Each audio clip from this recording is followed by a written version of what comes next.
Hi everyone, आप सभी का ये ज्ञानार्थी एग्जाम ट्रैकर में स्वागत है। आज हम डीवाईक्यूज आधुनिक भारत के इतिहास से जुड़े हुए जो डीवाईक्यूज के क्वेश्चन हैं, खास करके ब्रिटिश शासन और के अधीन जो नीतियां थी और अधिनियम थे, उन पे हम चर्चा करेंगे। उन क्वेश्चन को कैसे हैंडल करना है और किस तरह के क्वेश्चन आ रहे हैं पिछले 10 वर्षों में, वो हम आसानी से समझ पाएंगे। तो उसको हम यहाँ पे कवर करें।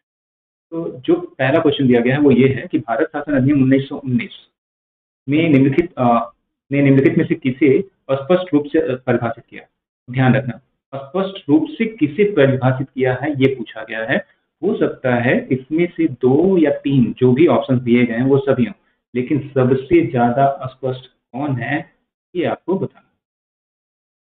ठीक है, तो ये चीज पे आप फोकस रखोगे तब आपके क्वेश्चन के आंसर ज्यादा सही होंगे। तो क्वेश्चन को पढ़ते वक्त ना आप इन चीजों को ज्यादा ध्यान रखें। अप्रोप्रिएट आंसर पूछ रहा है तो डेफिनेटली यहाँ पे चीजों को ध्यान रखेंगे। तो पहला ऑप्शन दिया गया, देर नहीं करें, न्यायपालिका और विधायिका के बीच शक्तियों का पृथक्करण। ठीक है, दूसरा दिया गया केंद्रीय और प्रांतीय सरकारों की अधिकारता। तीसरा दिया गया है भारत में राज्य सचिव और वायसराय की शक्तियां। और चौथा दिया गया है उपयुक्त में से कोई नहीं। देखो, राज्य सचिव और वायसराय की शक्तियों की बात की गई है वहां पे। ठीक है, न्यायपालिका और विधायिका की शक्तियों की पृथक्करण की बात करें तो न्यायपालिका अभी गठित उस तरीके से तो नहीं हुई है जिस तरीके से हम आगे 1935 का नियम में देखेंगे, लेकिन बंटवारा तो थोड़ा बहुत चल ही रहा है। लेकिन मुख्य तौर पे हम देखते हैं कि केंद्रीय और प्रांतीय सरकारों की अधिकारता को स्पष्ट किया गया था। इसके लिए राज्य सूची के विषयों को स्पष्ट किया गया। ठीक है, और इसमें भी जो है राज्य सूची के विषयों को 2 भागों में किया गया, आरक्षित और अनारक्षित। ठीक है, तो ये मुद्दा आपके लिए ज्यादा अस्पष्ट है, तो इसको आप सबसे अस्पष्ट कारण के रूप में परिभाषित करेंगे। ठीक है, तो इस तरीके से इसका आंसर बी होगा। तो कुछ चीजों को आपको ध्यान में रखना है कि प्रश्न जो पूछा जाता है वो किस तरीके का है, उसका नेचर क्या, क्या डिमांड है, वो जब समझना जरूरी है। संभव है आपके पास सारा इन्फॉर्मेशन हो, दुविधा इस बात पे बनती है कि ए होगा कि बी होगा या सी होगा, ये तीनों सही है, तो इनमें से कौन सा। तो डेफिनेटली आप जिसको ज्यादा चर्चा में पाते हो ना, आपको कोई ये नहीं बताता कि स्पष्ट रूप से यही था, लेकिन जब सबसे ज्यादा चर्चा किसी चीज की हो रही है तो डेफिनेटली वो चीज उसके पीछे का रीजन होगा। ठीक है, तो ये चीजें जोड़नी होंगी आपको। अगले क्वेश्चन की तरफ बढ़ते हैं। अगला क्वेश्चन जो दिया गया है वो ये है कि ब्रिटिश नियम के अंतर्गत जो है, अगर देखा जाए 2016 में क्वेश्चन जो पूछा गया है, मॉन्टेग्यू चेम्सफोर्ड प्रस्ताव किससे संबंधित था। ठीक है, तो मॉन्टेग्यू चेम्सफोर्ड प्रस्ताव की बात करें तो मॉन्टेग्यू चेम्सफोर्ड सुधार अधिनियम की बात करते हैं। 1919 के अधिनियम की ही बात हो रही है। तो ठीक है, तो ये किससे जुड़ा हुआ है, संवैधानिक सुधारों से।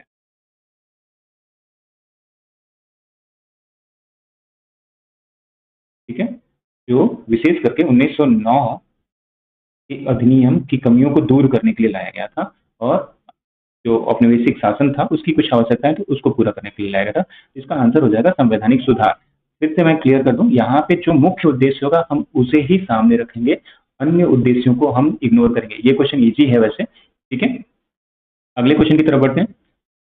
2017 में क्वेश्चन पूछा गया कि भारतीय इतिहास में के संदर्भ में द्वैध शासन के सिद्धांत का तात्पर्य क्या है। ठीक है, द्वैध शासन के सिद्धांत का तात्पर्य, देखो भारतीय इतिहास में आप जो है द्वैध शासन का जो अगर कहा जाए ये जो अर्थ है वो आप 2 जगह पर सुनते हैं। एक बंगाल में, एक कंफ्यूजन कहाँ पे हो सकता है इस चीज को मैं क्लियर कर रहा हूँ, मुझे पता है कि आपको पता होगा। दूसरा है 1919 के अधिनियम।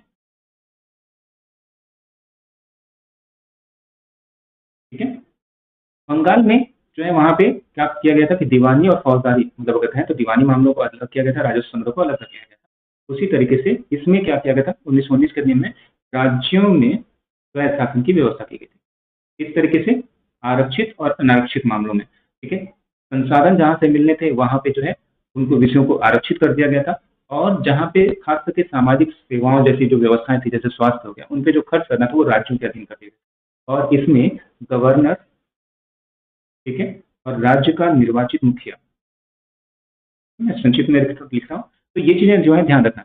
गवर्नर भी उस पर एक तरीके से जो अपना नियंत्रण रख रहा है और राज्य का निर्वाचित मुखिया भी कुछ काम कर रहा है, तो यहाँ पे दोहरी शासन व्यवस्था लाई गई थी। ठीक है, साथ ही साथ जो है अगर कहा जाए, ठीक है क्लियर, तो ये चीज आपको यहाँ पे स्पष्ट तौर पे जोड़ के रखनी होगी जिनका आपको जरूरत हो। अब इस कॉन्सेप्ट को अगर समझते हो तो बेसिकली यहाँ पे क्या है, बंगाल की तो बात की नहीं गई, तो बंगाल का मतलब ही नहीं है। अब यहाँ पे जो जरूरी है वो ये है देखना कि इस फॉर्मेट पे 1919 के नियम के आधार पे क्या चीजें हैं। ठीक है, केंद्रीय विधायिका में दो सदनों का विभाजन नहीं होगा, ये इसका उत्तर नहीं होगा, द्वैध शासन इसका मतलब नहीं होगा। विधायिका 2 भाग में हो 3 भाग में कोई फर्क नहीं पड़ता, शासन की बात करता है। ये दोहरी शासन प्रणाली अर्थात केंद्र और राज्य स्तरीय शासन प्रणाली की शुरुआत ठीक है, ये चीज नहीं है। क्लियर? शासकों की दो व्यवस्था होना, एक लंदन और दूसरा दिल्ली में, ये भी नहीं है। प्रांतों को सौंपे गए विषयों को दो श्रेणी में विभाजित करना, इसका आंसर डी हो जाएगा। ठीक है, जो हमने अभी आरक्षित और अनारक्षित वाले विषयों के आधार पर समझा, वो चीज यहाँ पे आएगी। ऐसे आप क्वेश्चन को जब सॉल्व करते हो ना, तो आपको आसानी होगी। आप जब पीवाईक्यूज कर रहे हो, तो मैं चाहता हूँ कि आप इसी तरीके को अपनाइए जिससे आप क्वेश्चन को सॉल्व करें, तो आपको चीजें ज्यादा क्लियर। ठीक है, फिर अगले क्वेश्चन कहते हैं 1935 के भारत शासन अधिनियम द्वारा स्थापित संघ में अवशिष्ट शक्तियां किसे दी गई थी? अवशिष्ट शक्तियां संघ में किसको दी गई थी? तो चूंकि ध्यान रखना, औपनिवेशिक शासन था।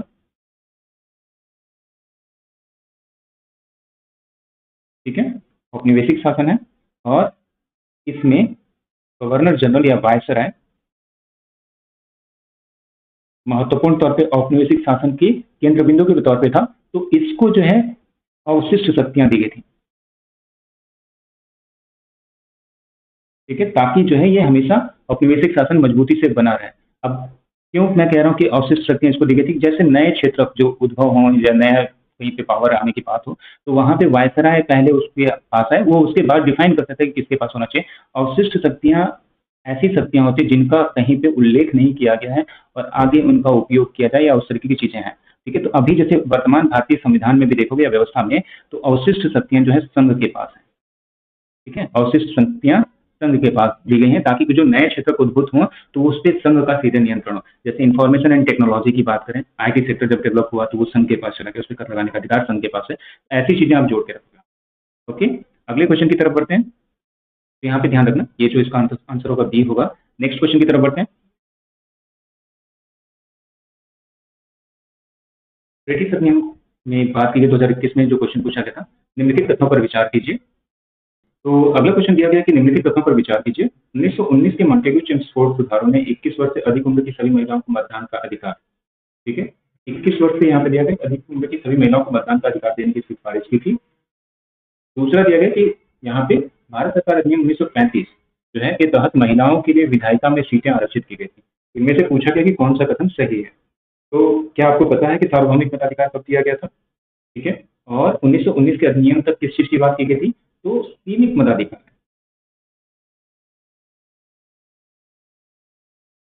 सीमित मताधिकार है जो किसके आधार पर निर्धारित हो रहा है? संपत्ति। ठीक है, संपत्ति के आधार पर ये निर्धारित होता है।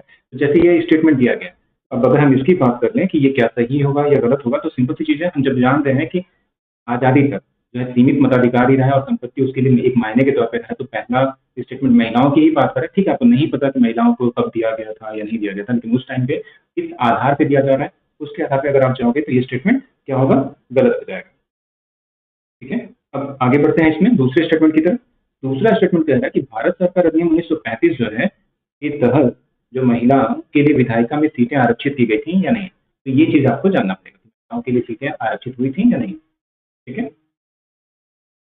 तो ध्यान रखिएगा 1935 का नियम है, उसके अधीन जो है महिलाओं के लिए सीटें आरक्षित की गई। ओके, अब इसमें जो है क्या चीज ध्यान रखना है कि जो महत्वपूर्ण चीजें हैं कि किस तरीके से पृथक निर्वाचन और इस तरीके की बात की गई थी, और ये कैसे आपको पता चलेगा? अगर आपने ध्यान दिया होगा तो गोलमेज सम्मेलन, ठीक है, और मैकडोनाल्ड कार्ड, अगर आपने अच्छे से समझा है या पढ़ा हुआ है, तो इसमें ये दोनों चीजों में आपको मिल जाएगा, जहां पे महिलाओं के प्रतिनिधियों के द्वारा जो है सीटों की बात की गई है, या महिला प्रतिनिधियों के द्वारा जो है अपनी मांग रखी गई है कि हमें जो है चुनाव लड़ने या उसके लिए जो आरक्षित सीटों की व्यवस्था दी जाए। ठीक है, तो आगे बढ़ते हैं अगले क्वेश्चन की तरफ। ठीक है, अगला क्वेश्चन पूछा गया है, अगला क्वेश्चन है कि भारत सरकार अधिनियम 1935 के तहत प्रांतीय सरकार के कार्यों को आरक्षित और हस्तांतरित विषयों में विभाजित किया गया था। स्टेटमेंट दिया गया, अब ये पूछ रहा है कि आरक्षित विषय कौन सा था। ठीक है, आरक्षित विषय यानी जिसपे राज्य चुनी गई सरकार जो है काम नहीं कर सकती।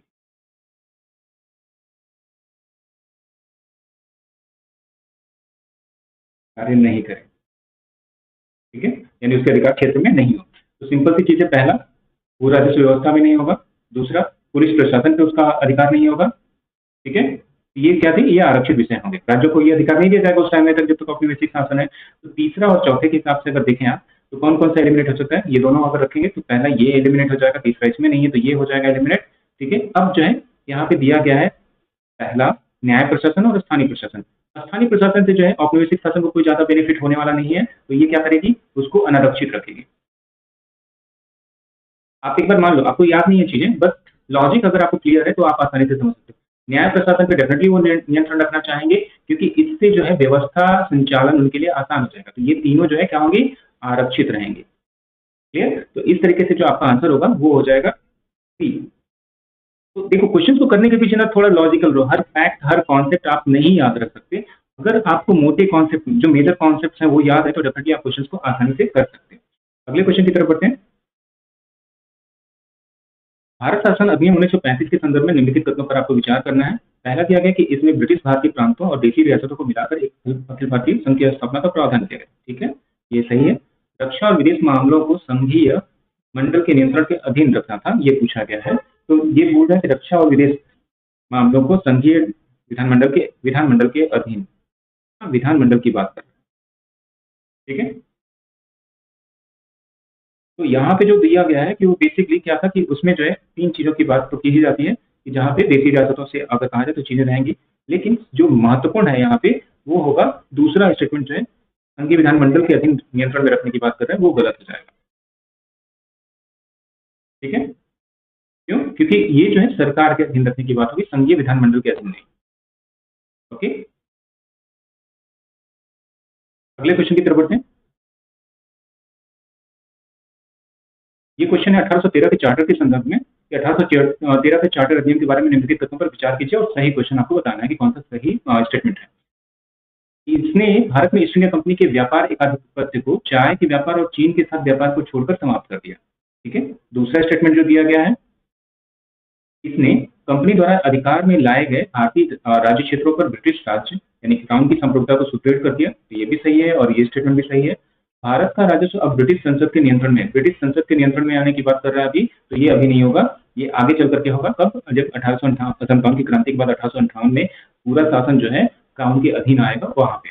तो इस तरीके से तीसरा वाला स्टेटमेंट गलत है। जब तीसरा हम जैसे ही कट करके हटा देंगे तो वैसे ही पहला और दूसरा ही केवल सही रह जाएगा। नेक्स्ट क्वेश्चन की तरफ बढ़ते हैं।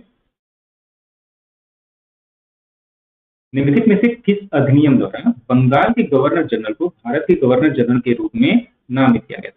तो बंगाल का गवर्नर जनरल कब बना था, यानी ये पता होना चाहिए। ठीक है, तो उससे चीजें आपकी क्लियर होंगी। अब यहाँ पे अगर हम कहें, अब यहाँ पे चीजों को जोड़ने की जरूरत है। तो 1833 का जो चार्टर एक्ट है,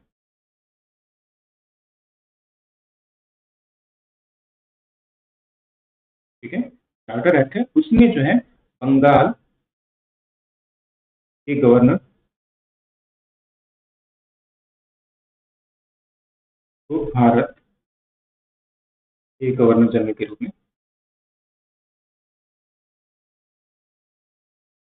में रखा गया था। ठीक है, तो ये चीजें जो है थोड़ा सा आपको जोड़ के रखना होगा। 1793 का चार्टर एक्ट नहीं होगा, फिर इंडिया एक्ट नहीं होगा, रेगुलेटिंग एक्ट नहीं होगा। ठीक है, क्लियर। तो ऐसी चीजों को आपको जोड़ के रखना होगा जिससे आपकी चीजें ज्यादा बेहतर तरीके से क्लियर है और आप क्वेश्चन को आसानी से कर पाओ। कौन था इसमें, तो यहाँ पे ध्यान रखना, बेंटिक। ठीक है, विलियम बेंटिक। थोड़ा सा ऐसी जो चीजें हैं ना जो आपको थोड़ा इसके साथ फैक्ट्स याद होते हैं, उनको लिख करके भी याद करते रहो, क्वेश्चन को सॉल्व करते हो तो आसानी होगी। नेक्स्ट क्वेश्चन की तरफ बढ़ते हैं। निम्नलिखित में से किन से भारत में अंग्रेजी शिक्षा की नींव पड़ी? अंग्रेजी शिक्षा की नींव पढ़ने की सभी कारणों की बात कर रहे हैं। 1813 का चार्टर एक्ट डेफिनेटली हो जाएगा, general committee of public instruction ये भी हो जाएगा, और यहाँ पे दिया गया है आपका प्राच्य और जो है हम लोग प्राच्य विभाग, बेसिकली ये भी शिक्षा से ही जुड़ा हुआ है, इसको भी आप यहाँ पे क्या करेंगे, जोड़ के रखेंगे। ठीक है, तो इस तरीके से तीनों आंसर इसमें हो जाएंगे। अगले क्वेश्चन की तरफ बढ़ते हैं। वुड डिस्पैच के संदर्भ में निम्नलिखित में से कौन से कथन सत्य हैं? वुड डिस्पैच की बात करें जो शिक्षा से जुड़ा हुआ है, यहाँ पे दिया गया कि सहायता अनुदान व्यवस्था की शुरुआत की गई थी। ठीक है, वुड डिस्पैच में फंडिंग की बात तो की गई थी। विश्वविद्यालयों की स्थापना की सिफारिश भी की गई थी, ये भी सही है। और शिक्षा के सभी स्तरों पर शिक्षा के माध्यम के रूप में अंग्रेजी की सिफारिश करने की बात कर रहा है, तो ये गलत हो जाएगा। इसमें जो है उच्च शिक्षा के लिए जो इंग्लिश की बात की गई थी, ठीक है, और लोअर जो शिक्षा होती उसके लिए स्थानीय भाषा। ठीक है, एक चीज और ध्यान रखना, ये जो है अगर कहा जाए मैकाले की शिक्षा पद्धति से थोड़ा अलग है। ठीक है, में सुधार की बात, इस तरीके से सुधार है। क्यों? क्योंकि जो निचली शिक्षा है, विद्यालयी शिक्षा है, उसको ये स्थानीय भाषा में देने की बात करता है और उच्च शिक्षा को इंग्लिश में देने की बात करता है, क्योंकि वो ये बात यहाँ पर स्पष्ट है कि कहीं ना कहीं जो चीजें हैं वो हायर एजुकेशन के साथ हमें वहाँ पे जुड़ने की जरूरत है, तो वहाँ पे उस चीज को रखा है जिससे उनको श्रमिक यानी कि कारिंदे जो मिलने चाहिए आवश्यक है वो वहाँ पे उस तरीके से मिल जाएंगे। तो इस तरीके से जो है थर्ड वाला स्टेटमेंट यहाँ पे गलत हो जाएगा। जैसे ही आप थर्ड वाले स्टेटमेंट को काटते हो तो आप यहाँ पे गौर से देखो केवल एक स्टेटमेंट। ठीक है, ऐसे कुछ की पॉइंट्स हैं जिन पे आपका फोकस होना ही चाहिए। आप ये दो चीजें नहीं जान रहे हो सकता है चले, लेकिन शिक्षा के सभी स्तरों पर क्या माध्यम रखना है, इस तरीके की चीजें जो आ रही हैं उनसे आपके क्वेश्चन बहुत आसानी से सॉल्व हो सकते हैं। अगले क्वेश्चन की तरफ बढ़ते हैं। भारत में औपनिवेशिक शासन के दौरान शैक्षणिक संस्थानों के संदर्भ में निम्नलिखित युग्मों पर विचार करना है।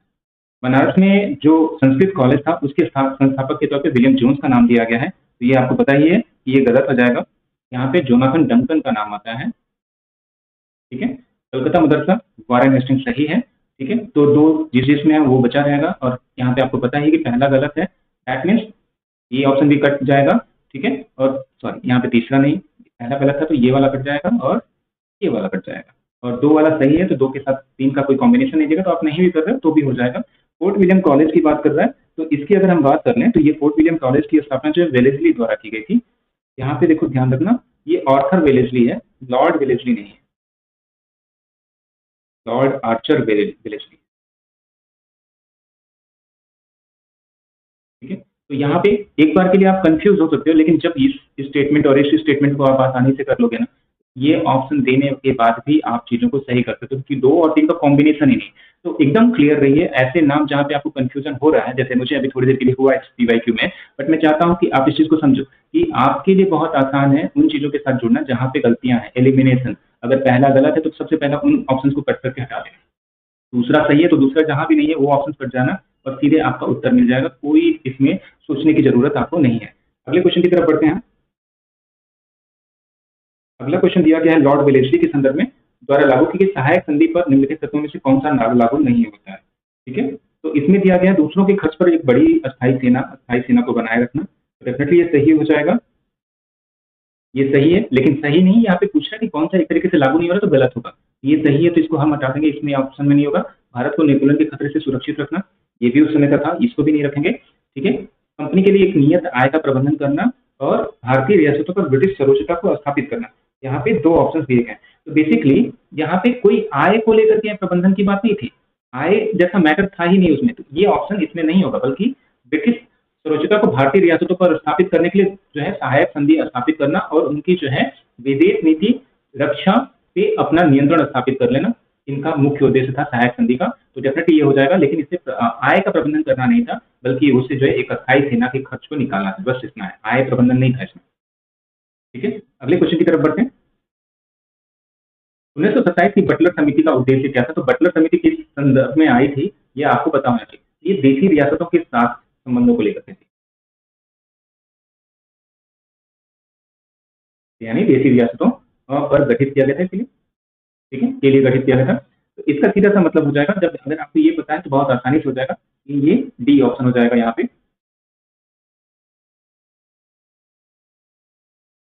अगले क्वेश्चन की तरफ बढ़ते हैं।